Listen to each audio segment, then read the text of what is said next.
Boa noite, meus queridos irmãos da Igreja Batista da Fé, da nossa congregação também na Zona Leste. Com muita alegria que eu estou mais uma vez aqui a fim de servir os irmãos neste culto. Então, como de costume, vamos estar agora nos concentrando, abaixando as nossas cabeças, fechando os nossos olhos, nos curvando diante daquele que é digno de toda a honra e de toda a glória, que é Jesus Cristo, o nosso Senhor. Amém? Vamos orar. Poderoso e eterno Pai, Jesus Cristo, nosso Deus, nosso único Salvador, nós nos aproximamos de Ti, reconhecendo quem Tu és e reconhecendo, Senhor, quem nós somos e quem também nós não somos. O que nós não somos, ó Pai, é dignos de Ti. O que nós não somos, ó Pai, é merecedores de algum favor da Tua parte. O que de fato somos, ó Pai, é pecadores, ó Pai, completamente indignos, ó Pai, completamente merecedores de nada a não ser a Tua ira.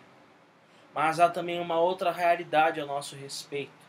A respeito, ó Pai, não de todos, mas daqueles, ó Pai, que creem em Ti, que somos justificados, ó Pai, por meio da fé, Senhor, e salvos pela Tua graça.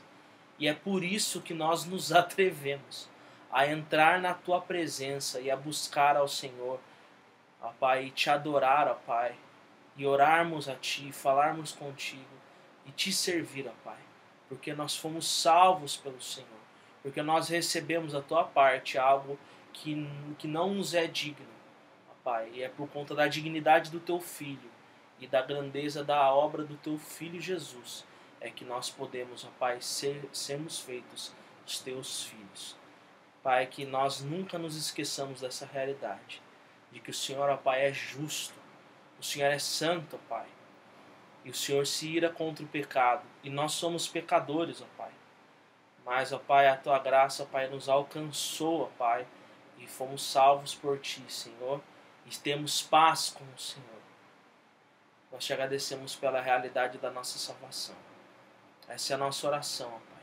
E que o Senhor continue a nos sustentar nesse tempo ainda de pandemia, ó Pai. E que o Senhor sempre, ó Pai, nos console e nos dê a certeza de que o Senhor é soberano sobre todas as coisas. Ó Pai, se o Senhor já nos deu o céu, nos livrou do inferno, quem dirá, Senhor, irá nos sustentar, ó Pai, neste momento difícil, ó Pai.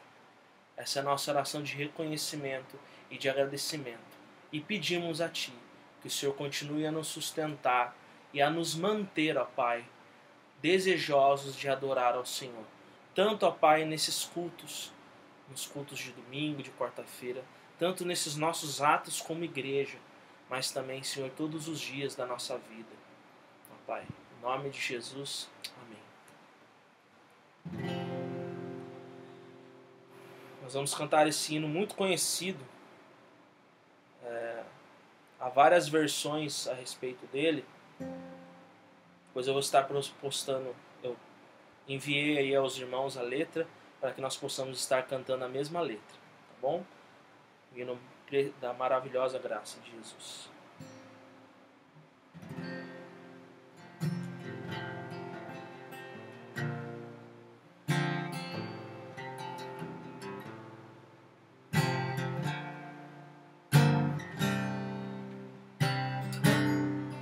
Preciosa graça de Jesus, e um dia me salvou.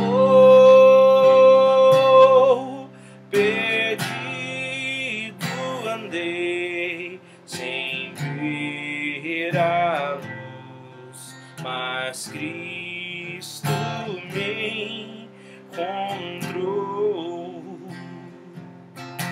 A graça então meu coração do medo libertou.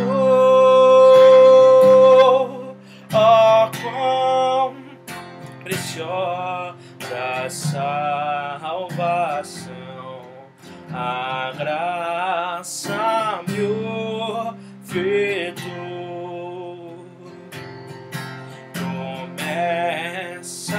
mas deu-me o Salvador, e nele eu posso crer. É meu refúgio protetor em todo meu viver. Perigos mil atravessei e a graça me valeu. Deus são e salvo, agora irei ao santo lar do céu.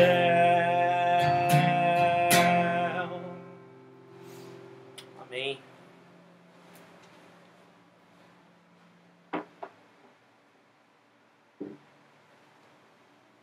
Meus irmãos, tendo nós concluído então a exposição em Colossenses, após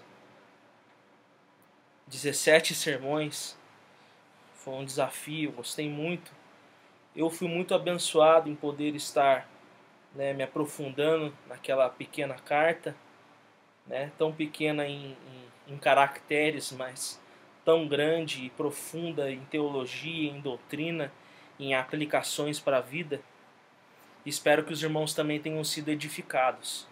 Espero que a realidade da supremacia de Cristo e a suficiência da obra dele tenha sido realmente impressa nos seus corações, no coração de todos nós, para que nós possamos viver então para o seu inteiro agrado.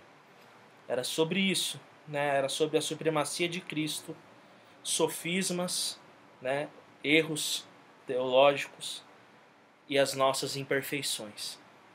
E nós vimos o quanto a realidade da supremacia de Cristo e a suficiência da sua obra quebra todos esses erros teológicos, essas doutrinas, esses sofismas, essas heresias.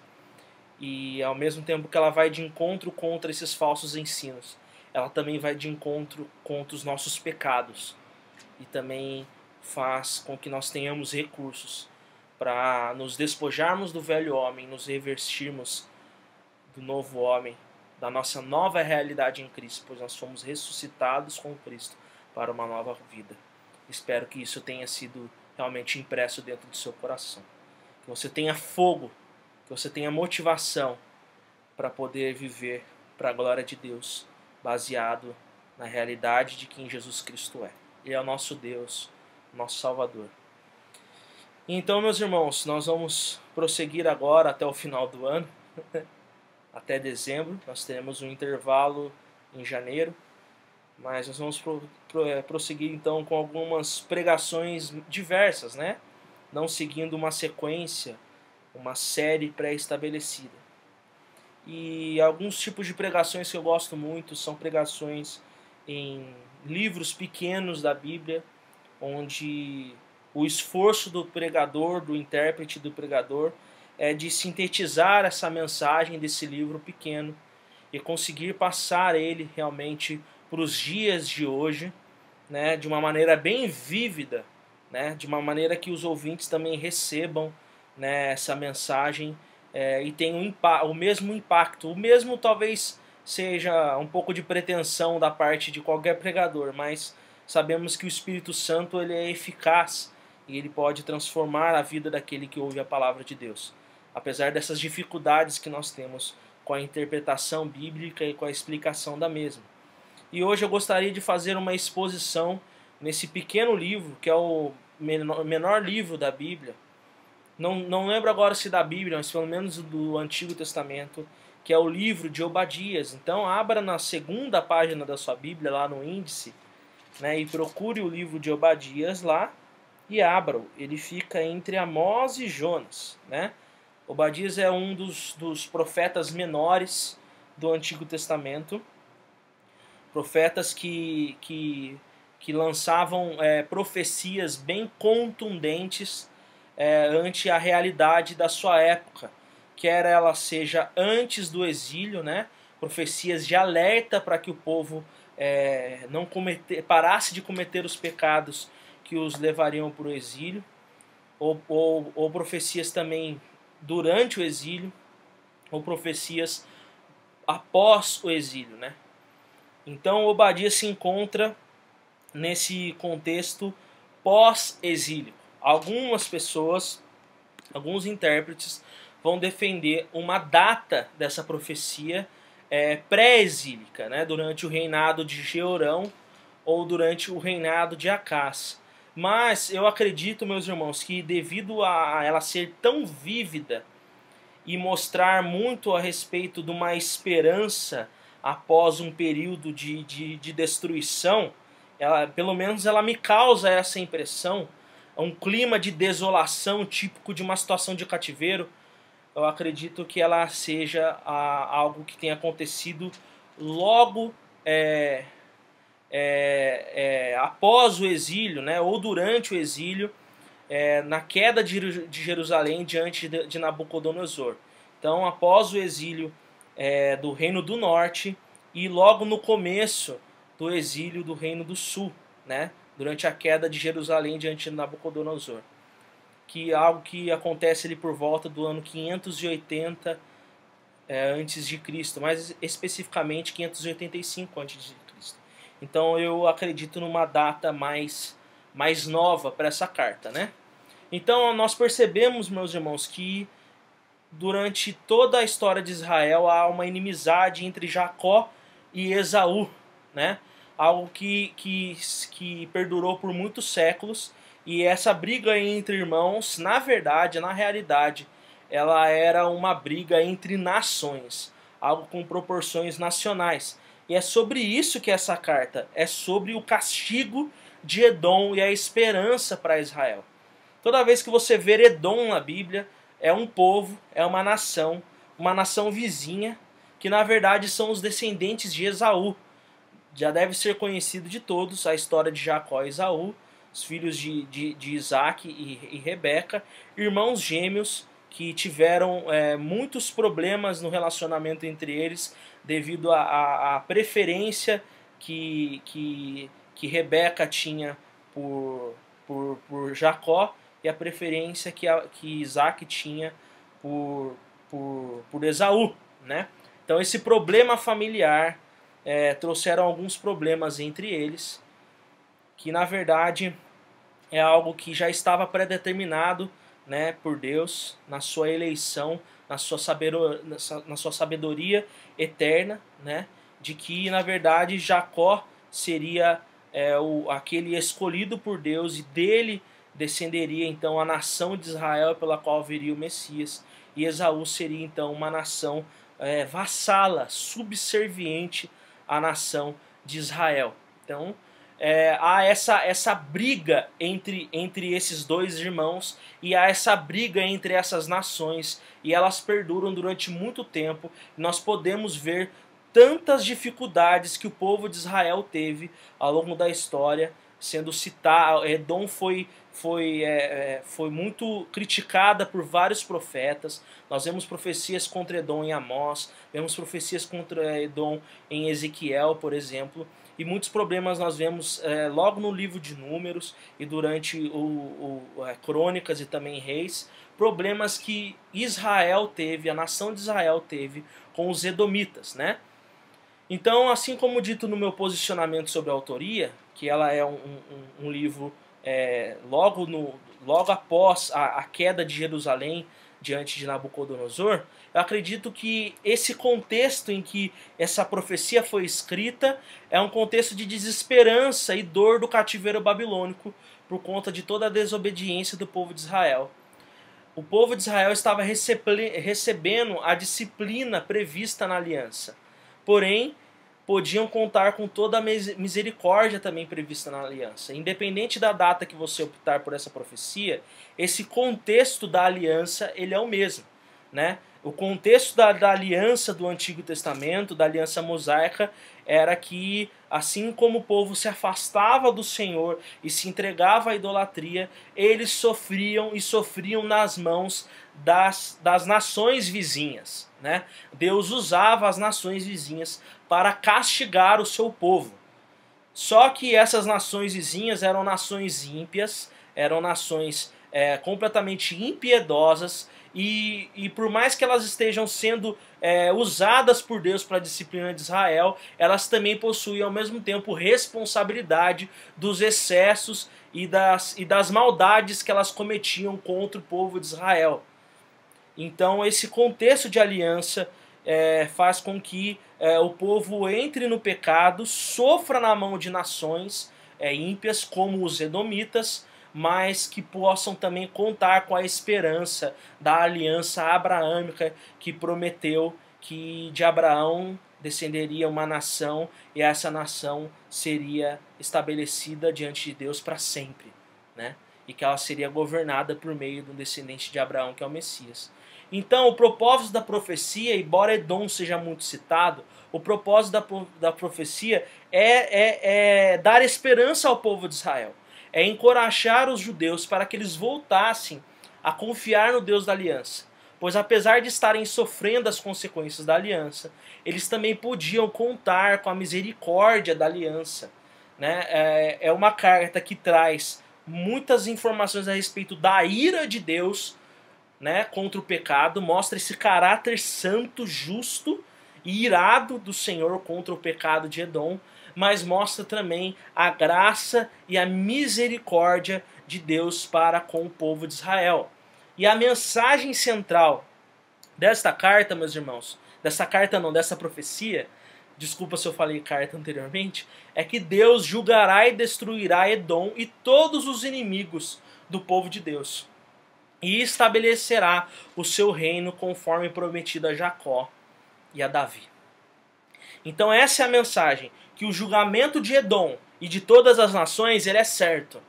Mas assim como é certo a ira de Deus contra todas as nações, é certa também a graça e a misericórdia de Deus sobre Israel. Então nós vemos aqui a justiça e o amor de Deus manifestas nessa profecia.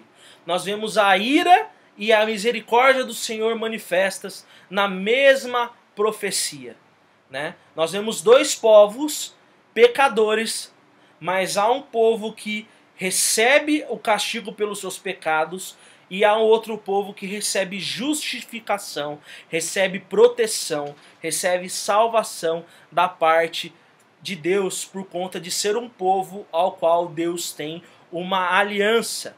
Então, meus irmãos, o julgamento de Deus contra Edom por seu orgulho extremo e violência injustificada contra Judá, porque era uma nação muito cruel, ela é necessária para o cumprimento das promessas divinas a Jacó e a Davi. Mas, Vinícius, você está falando de Edom, você está falando de Israel, você talvez trazendo uma abordagem muito histórica, mas ela é necessária para explicar para os irmãos, para que a gente possa se achegar, se aproximar ao texto e compreender o que o texto está querendo dizer. E o que o texto diz vale para todos, inclusive para nós hoje, povo de Deus. Nós somos herdeiros e cordeiros com Cristo Jesus. Então Jesus Cristo, ele é o descendente de Abraão, e nós os que cremos em Jesus Cristo também somos semelhantemente herdeiros dessa promessa, dessa mesma promessa. Nós somos inclusos no plano de Deus, nós gentios, que não fazemos parte do povo de Deus, nós somos inclusos no plano de Deus, e nós somos abençoados pelas bênçãos da aliança que Deus fez com o povo de Israel, porque o reino eterno é um reino onde Jesus Cristo governa todas as nações do mundo a partir de Israel. E todos os povos, então, adoram e servem a Jesus Cristo para todo sempre. Então, meus irmãos, qual que é a ideia central desse sermão? Qual que é a proposição? Qual que é aquela frase que eu tento encurtar, mas às vezes fica longa? Que eu preciso que os irmãos saiam deste sermão com ela decorada, se possível. A ideia central é a seguinte, que a ira e a misericórdia de Deus são manifestas no cumprimento das suas promessas, nos fazendo reconhecer que somente pela sua graça é que não seremos destruídos com os inimigos de Deus. De novo, a ira e a misericórdia de Deus são manifestas no cumprimento das suas promessas, nos fazendo reconhecer que somente pela sua graça é que não seremos destruídos com os inimigos de Deus. Então, meus irmãos, tendo feito essa introdução, tentando explicar para que a gente possa se aproximar do texto, vamos à leitura. E na medida em que eu for lendo a profecia, eu vou trazendo as aplicações. Visão de Obadias. Assim diz o Senhor Deus a respeito de Edom. Temos ouvido as novas do Senhor, e às nações foi enviado um mensageiro que disse: levantai-vos e levantemo-nos contra Edom para a guerra. Então, meus irmãos, percebam que quem julga aqui é um Deus soberano e poderoso. É Jeová. Ele decidiu dar cabo à violência e às injustiças de Edom, né? E no versículo 2 nós lemos assim: eis que te fiz pequeno entre as nações, tu és muito desprezado. A soberba do teu coração te enganou. Ó tu que habitas nas fendas das rochas, na tua alta morada, e dizes no coração: quem me deitará por terra? Se te remontares como águia e puseres o teu ninho entre as estrelas, de lá te derribarei, diz o Senhor. Então, meus irmãos, era uma nação que ela se encontrava numa localização aí na região do Oriente Médio, onde elas eram protegidas pelo relevo ali, pelas montanhas, e o lugar onde eles construíram as suas casas e as suas fortalezas eram no alto de montanhas e de rochas que tinham difícil acesso. Então os edomitas eram um povo que se julgava muito protegido.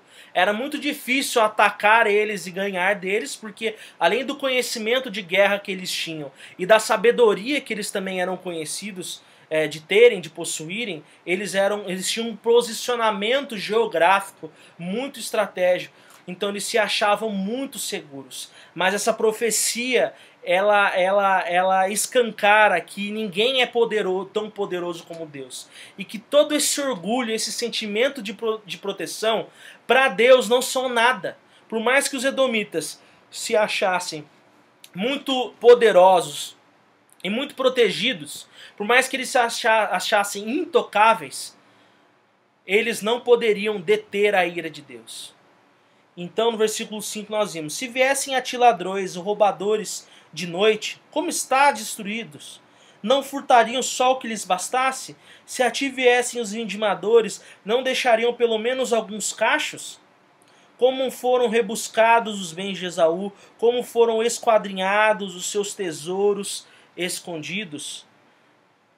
E o que esses versículos nos ensinam? Que nenhuma riqueza pode deter o juízo de Deus.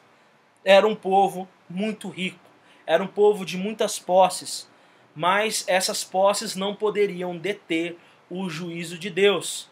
E aqui o profeta declara que se fosse um ladrão roubando, ele ainda deixaria alguma coisa, não levaria tudo. Mas como quem está trazendo juízo ao próprio Deus, ele vai destruir por completo. Ele vai de fato aniquilar o poder, tanto militar quanto econômico dessa nação. Nenhuma riqueza pode deter o juízo de Deus. E no versículo 7 nós lemos: todos os teus aliados te levaram para fora dos teus limites. Os que gozam da tua paz te enganaram, prevaleceram contra ti. Os que comem o teu pão puseram armadilhas para os teus pés. Não há em Edom entendimento. Não acontecerá naquele dia, diz o Senhor, que farei perecer os sábios de Edom e o entendimento do monte de Esaú. Lembra que eu falei que eles eram conhecidos pela sua sabedoria, né?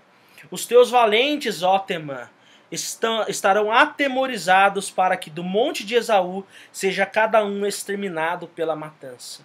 Nós aprendemos que ninguém é tão influente que não possa ser julgado. Ou seja, Edom se julgava uma nação com muitos aliados que poderiam estar ajudando ela caso ela fosse atacada. E ela se achava não só tão influente internacionalmente falando, né, geopoliticamente falando, mas eles também se achavam muito inteligentes e muito sábios. Mas a influência deles e a sabedoria e o entendimento deles não poderiam deter o julgamento do Senhor. Meus irmãos, essa primeira sessão do versículo de 1 a 9, nós vimos que Deus é soberano e que Ele é poderoso e que aquele que peca contra Deus, seja indivíduo ou nação, por mais que tenha recursos, ele não conseguirá nunca travar o castigo de Deus sobre a sua vida. Então a primeira lição que nós tiramos, meus irmãos, da profecia de Obadias é que nada pode deter a justa ira de Deus. Nada pode deter a justa ira de Deus. E meus irmãos, nós não deveríamos ficar preocupados ou incomodados ante a realidade de que Deus é um Deus irado. A ira de Deus é um sentimento da parte de Deus completamente justo, porque Ele é santo, Ele é justo e Ele odeia o pecado. E por mais que Edom tenha praticado todos esses pecados e tenham todos esses recursos que eles julgavam ter e que eles julgavam que poderiam protegê-los de ataques militares, nada pode deter a justa ira de Deus, porque os pecados que Edom cometeu não foi somente contra Israel, mas foi contra o Deus de Israel. Então nada pode deter a justa ira de Deus. Então, meus irmãos, quando você vê pessoas, políticos, nações, fazendo o que quer, vivendo da maneira como querem, e se julgando acima do bem e do mal por conta do muito capital que possuem, seja capital político, seja capital econômico, seja capital militar. Por mais que uma pessoa tenha recursos inesgotáveis, nunca ela conseguirá deter o castigo santo que vem por parte da ira do nosso Deus poderoso. Nada pode deter a justa ira de Deus. Nada. Então, meus irmãos, quando você olhar injustiças sendo cometidas e você achar que a pessoa faz o que faz porque ela acha que ela não vai receber nenhuma retribuição por aquilo, descanse no Senhor, porque o nosso Deus é justo. E Ele não permitirá essas injustiças para sempre. E por mais poderosa que seja essa pessoa, essa personalidade ou essa nação, maior é o nosso Deus. E Ele irá retribuir com a sua ira santa todo o pecado. O primeiro ponto, meus irmãos, é que nada pode deter a justa ira de Deus. E isso também deve trazer temor aos nossos corações. Nós que, embora salvos pela graça do Senhor, devemos temer a Ele. E devemos sondar o nosso coração para saber se nós estamos achando que aquilo que temos, seja recurso, conhecimento, seja lá o que for, pode de certa forma nos proteger e nos dar liberdade para o pecado. Nós devemos entender que nós vivemos diante de um Deus que é santo. E de que um Deus que odeia o pecado. E isso deve nos desarmar por completo e nos fazer temer e obedecer ao nosso Deus que é santo e que é justo.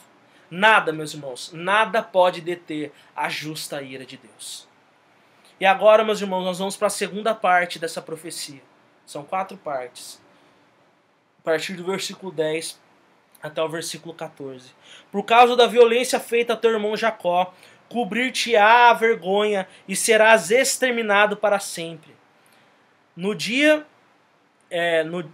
em que, estando tu presente, estranhos lhe levarem os bens, estrangeiros lhe entrarem pelas portas, e deitaram sorte sobre Jerusalém, tu mesmo eram deles.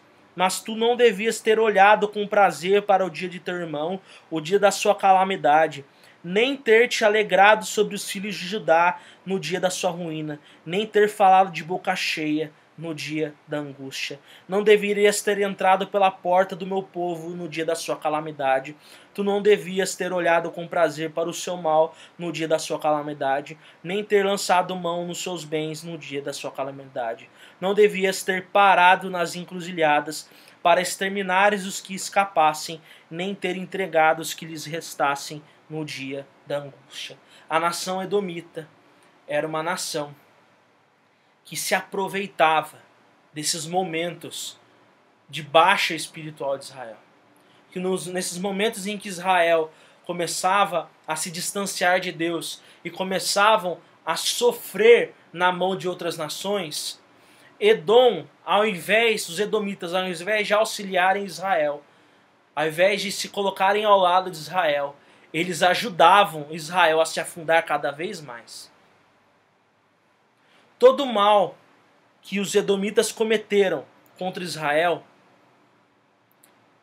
foi julgado. Isso nos mostra que todo o mal que você já cometeu contra alguém também será julgado. Perceba que os edomitas eles eram complacentes com as injustiças cometidas por outras nações contra Israel. Isso mostra que Deus também odeia e tem como condenado qualquer tipo de complacência ou indiferença. E perceba no versículo 12 que eles se alegravam em ver Israel na pior. Eles se alegravam em ver o seu inimigo sendo condenado. Então nós entendemos aqui que fazer o mal não é agir ativamente. Não é fazer o mal, ter um feito ao qual é passível da ira de Deus, não é somente ir lá e praticar o mal, mas também é fechar os olhos diante da injustiça e é também se alegrar quando a injustiça é feita contra alguém, seja quem for. A alegria que você tem quando o seu inimigo sofre é algo condenável. É algo tão errado quanto. E os edomitas eles se alegravam quando Israel estava na pior. E isso para Deus também é algo desprezível e condenável. Eles se aproveitavam da desgraça alheia. Fala no versículo 14, você não deveria ter parado nas encruzilhadas para exterminar os que escapassem. Ou seja, quando alguma nação estava guerreando contra Israel e ganhando de Israel, alguns escapavam da guerra e os edomitas iam lá e matavam essas pessoas. Se aproveitavam da desgraça alheia. Isso mostra que tanto pecados ativos quanto pecados passivos também são condenáveis diante de Deus. E isso me faz lembrar que os Herodes, eles eram descendência dos edomitas. O Herodes da época do nascimento de Jesus, ele era um descendente dos edomitas. Na verdade, a linhagem herodiana, eles vinham dos idumeus, que eram descendentes dos edomitas, descendentes de Esaú. Olha para vocês verem até onde vai a amargura de um povo, né? E no dia do nascimento de Jesus Cristo, Herodes determinou que todos os bebês nascidos, homens, fossem mortos. Nós podemos ver aí o reflexo desse sentimento maldoso dos edomitas, praticados ali por Herodes, mandando matar todos os bebês, para que Jesus também fosse morto. Mas, graças à soberania de Deus, José e Maria vão para Belém e conseguem escapar ali das mãos de Herodes. Mas depois, Jesus sobrevive, né, claro, porque estava nos planos de Deus. Mas depois morre esse Herodes e vem 2 ou 3 Herodes depois deles, que eles continuavam se chamando Herodes, né? E o Herodes Antipas, que era o Herodes da época de Jesus Cristo, ele manda matar João Batista, por conta de João Batista ter se oposto ao recasamento dele. E quando Jesus Cristo é entregue pelos judeus nas mãos de Pilatos, para que Jesus fosse condenado, Pilatos acha por bem enviar Jesus para ser julgado primeiro por Herodes, porque o Herodes Antipas era o governador da Judéia, que era a região de Jesus Cristo. Então, Herodes, na época do nascimento de Jesus, ele age ativamente para que Jesus fosse morto. Ele peca de uma maneira mais incisiva contra Jesus Cristo, mandando matar todos os bebês homens para que Jesus fosse morto. Já Herodes Antipas, ele escarnece de Jesus Cristo.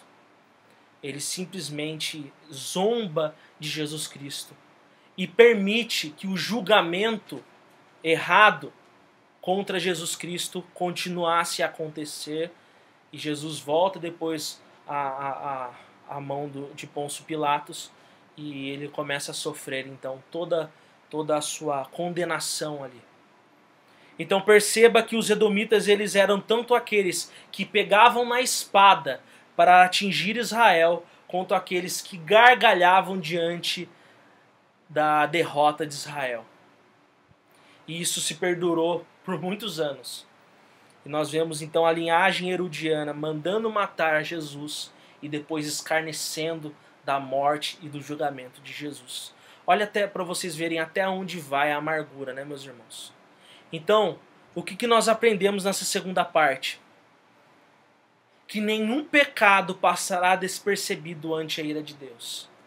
Tanto os pecados que são cometidos ativamente, quanto o fechar de olhos, a complacência, o escarnecimento diante do mal, é algo que não passa despercebido ante a ira de Deus. Nenhum pecado passará despercebido ante a ira de Deus. É isso que nós podemos perceber dos versículos de 10 a 14.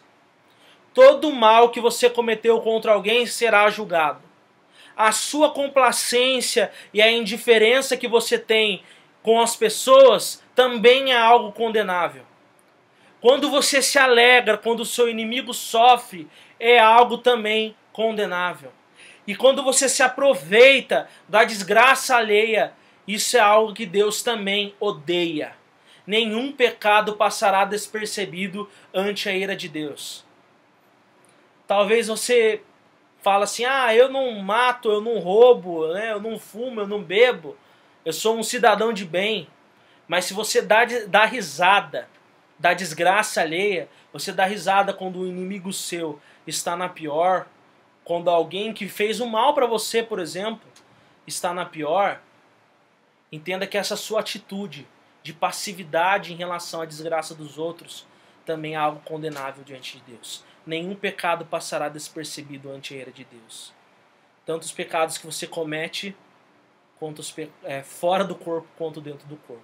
Esses pecados no seu coração, Deus conhece e Deus se ira contra isso.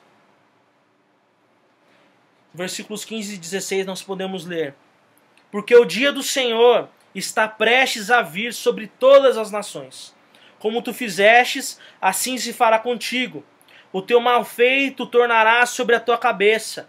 Porque como bebestes no meu santo monte, assim beberão de contínuo todas as nações. Beberão, sorverão e serão como se nunca tivessem sido.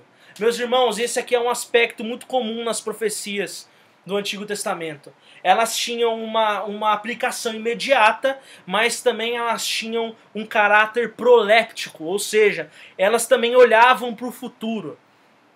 Era como se Deus estivesse executando a sua justiça naquele momento para fazer uma amostra daquilo que seria na eternidade, ou antes da eternidade. Aqui mostra no versículo 15 que assim como Edom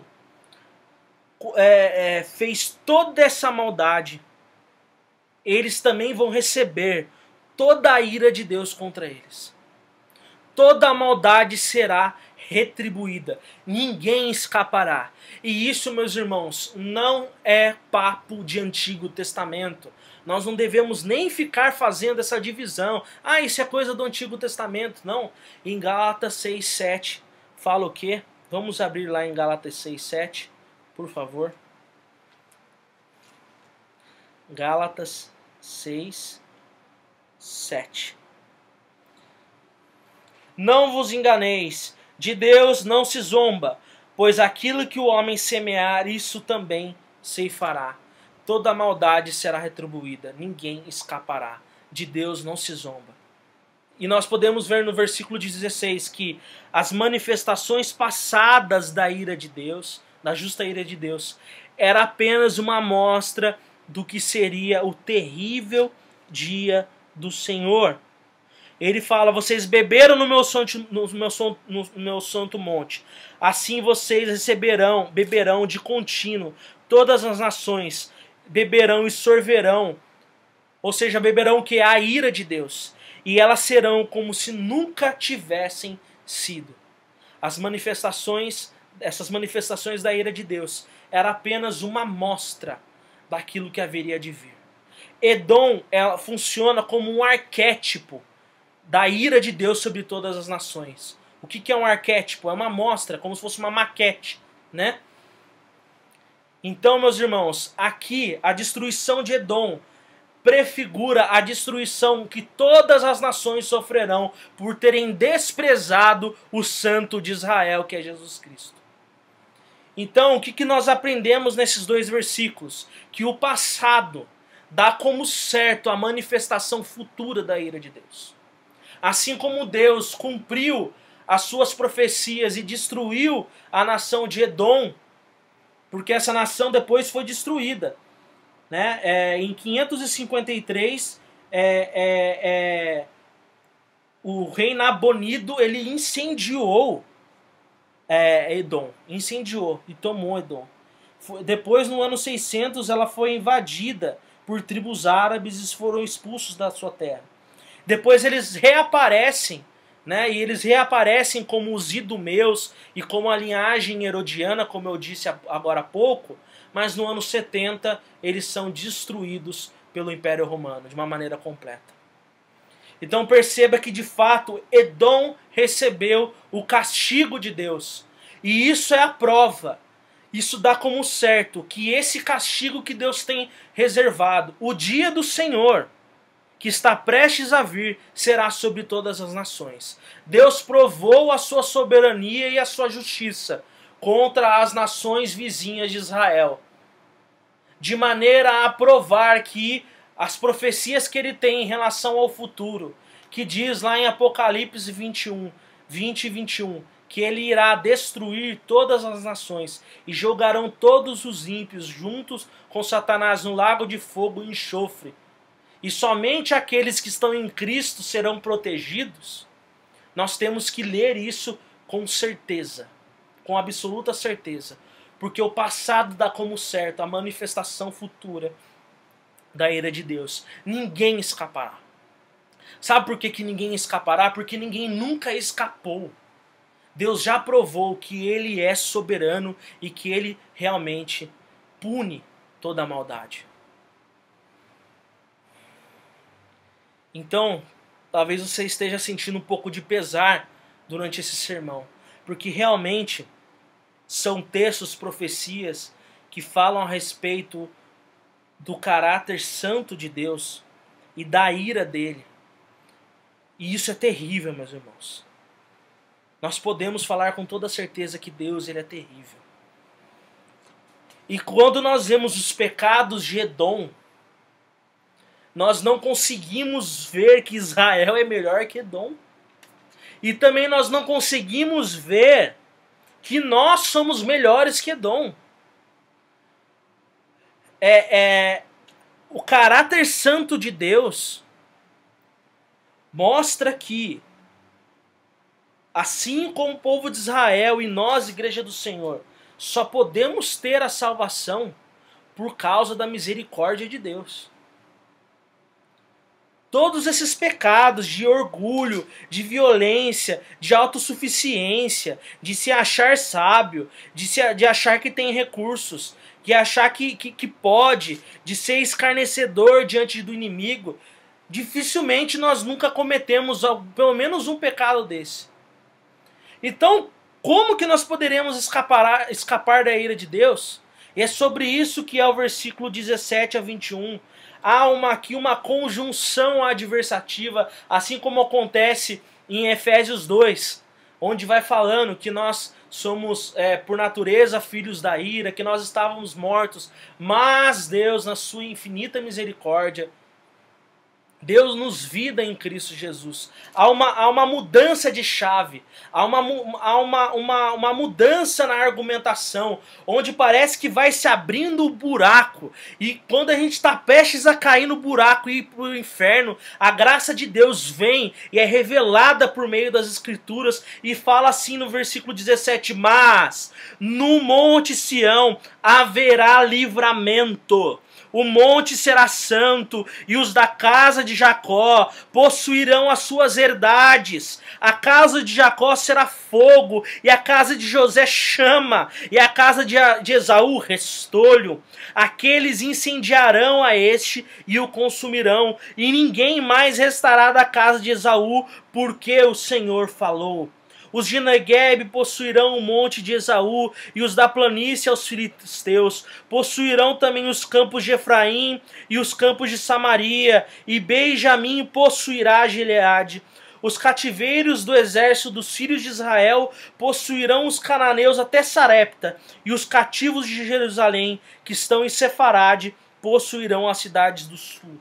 Salvadores hão de subir ao monte Sião para julgarem o monte de Esaú, e o reino será do Senhor. Então nós podemos ver aqui, meus irmãos, que aqueles que fazem parte do povo de Deus, eles estarão seguros no dia do Senhor. Eles estarão seguros. E que além de salvos, os que fazem parte do povo de Deus, eles vão julgar os inimigos do Senhor. Eles vão julgar. E isso nos dá um gatilho para textos do Novo Testamento, como por exemplo 1 Coríntios 6, que fala que nós haveremos de julgar os anjos, também haveremos de julgar todas as nações. Paulo fala isso em 1 Coríntios 6. E também em Apocalipse 20 nós vemos que durante o milênio, a participação dos santos, a participação daqueles que participaram da primeira ressurreição, ela é ativa durante o milênio. Eles estarão ativos no reino, e esse reino de Jesus Cristo no milênio, ele é um reino de justiça. Nós não seremos no milênio apenas anjinhos cantando, mas nós estaremos trabalhando de uma maneira ativa. Então perceba que esses versículos, o versículo 18 principalmente, ele faz eco a Apocalipse.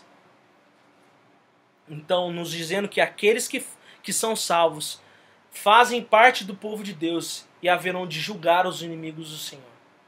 E essa distribuição da casa de Jacó durante todas ao redor de todas essas terras que foram tomadas pelos filisteus e também pelos edomitas, mostra que o povo de Deus vai estar seguro e estabelecido para sempre no reino do Senhor. Perceba que essa imagem de um reino perfeitamente estabelecido e governado, ela é profetizada, ela é certa. O povo de Deus vai estar seguro e estabelecido para sempre no reino do Senhor. E esta última parte da profecia, meus irmãos, a partir do versículo 17, a partir daquele mas, mostra que é possível ser salvo da ira de Deus. É possível ser salvo da ira de Deus. E para ser salvo da ira de Deus, você precisa estar incluso na aliança do Senhor. E nós aprendemos que estar nessa aliança, você consegue estar nessa aliança por meio da fé em Cristo Jesus. Porque Jesus, ele é aquele que herda todas as promessas. E aqueles que estão em Cristo são herdeiros e co-herdeiros de Jesus Cristo. E estão também protegidos e inclusos nesse reino eterno. Então, é possível ser salvo da ira de Deus. E quando a gente junta a mensagem de Obadias com toda a mensagem das Escrituras, nós vemos que essa salvação da ira de Deus vem por meio da fé em Cristo Jesus. É possível ser salvo da ira de Deus. Tão grande é a ira do Senhor, tão justo e perfeito é o nosso Deus, mas a graça e a misericórdia dele também são grandiosas. Então vem e beba.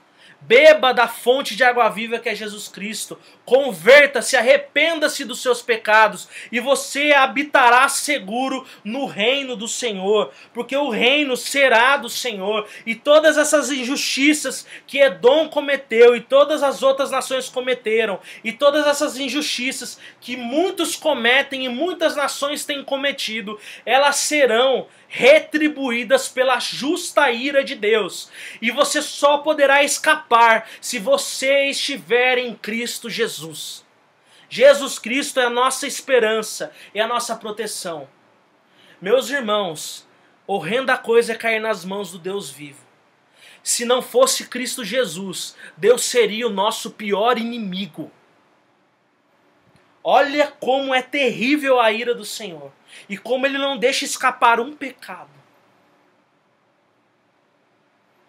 Mas por meio de Cristo, nós obtemos salvação.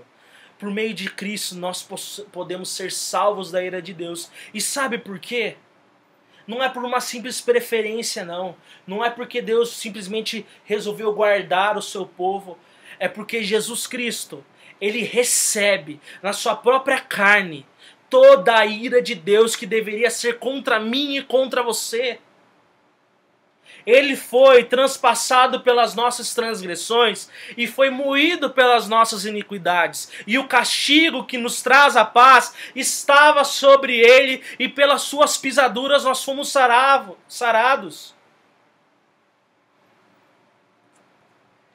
Perceba que o que faz com que Israel não receba a ira de Deus, o que faz com que nós hoje não recebamos a ira de Deus, não é a simples preferência do Senhor entre um povo e o outro, mas é porque Ele é justo e Ele cumpre a sua justiça em Cristo, e todos aqueles que estão em Cristo estão com a sua dívida diante de Deus paga. Graça, amor, misericórdia. É por isso que nós não somos alvos da ira de Deus, porque Cristo Jesus recebeu a ira de Deus em nosso lugar. Percebamos então que o Deus justo, de santa ira e indignação contra o pecado, é um Deus que também oferece refúgio. Você será salvo da ira? Você será alvo da ira ou do amor de Deus? Para qual monte você está correndo para se refugiar? O monte de Edom, onde há destruição, ou o monte Sião, onde está Cristo para a nossa salvação? Para qual monte você vai correr? Para qual cidade você vai fugir para escapar da ira de Deus? Você vai correr para Edom ou você vai correr para Sião? Você vai correr para a sua justiça própria, ou você vai correr para a justiça de Cristo, que é imputada a nós por meio da fé?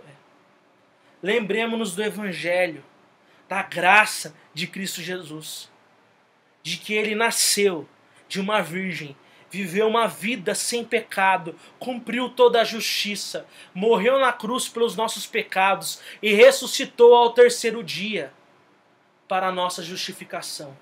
E se nós podemos ser salvos dessa ira terrível de Deus que há de vir, somente pela fé em Cristo Jesus. Somente por estarmos em Cristo Jesus. Nosso Supremo Cristo, cuja obra é suficiente.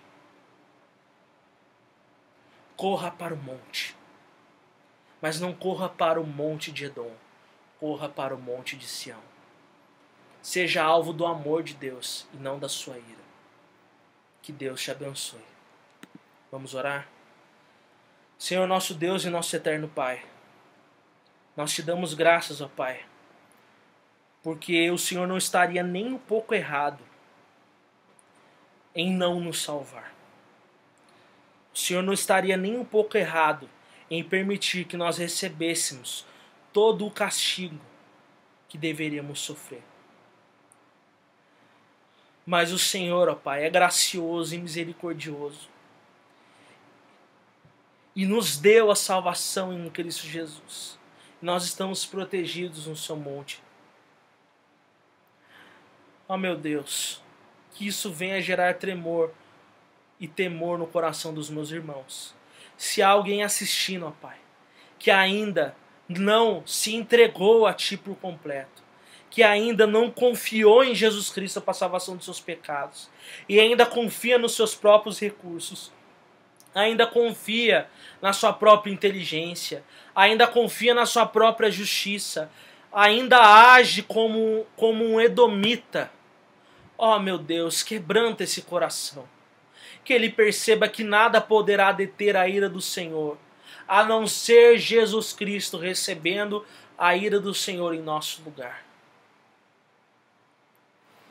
Ó meu Deus, que aqueles que já são salvos por Ti, que escutaram essa mensagem, possam ter, ó Pai, a esperança em Cristo Jesus fortalecida e terem os corações aquecidos pela realidade de quem Tu és, ó Pai, e pela grandiosa salvação que nós temos em Cristo Jesus. E que isso, ó Pai, seja como uma chama acesa dentro dos nossos corações, para que nós possamos buscar viver para o Seu inteiro agrado, ó Pai. Porque o Senhor nos livrou, Senhor, do inferno, mas também nos livrou de vivermos uma vida infernal, ó Pai, buscando satisfazer os nossos próprios desejos e buscando, Senhor, viver de acordo com o mundo. O Senhor já nos deu, ó Pai, a eternidade e já podemos desde já vivermos, ó Pai, pelos Teus eternos princípios, ó Pai, e buscando, Senhor, acumular, ó Pai, tesouros no céu. Buscando, Senhor, viver, ó Pai, para a Tua eternidade. Senhor, muito obrigado por tão grande salvação. Muito obrigado, ó Pai, por nos permitir, ó Pai, nos refugiarmos no Monte Sião e estarmos seguros, ó Pai, em Cristo Jesus e habitarmos com Ele no Seu reino eterno de amor para todo sempre. Em nome de Jesus, amém. Deus te abençoe.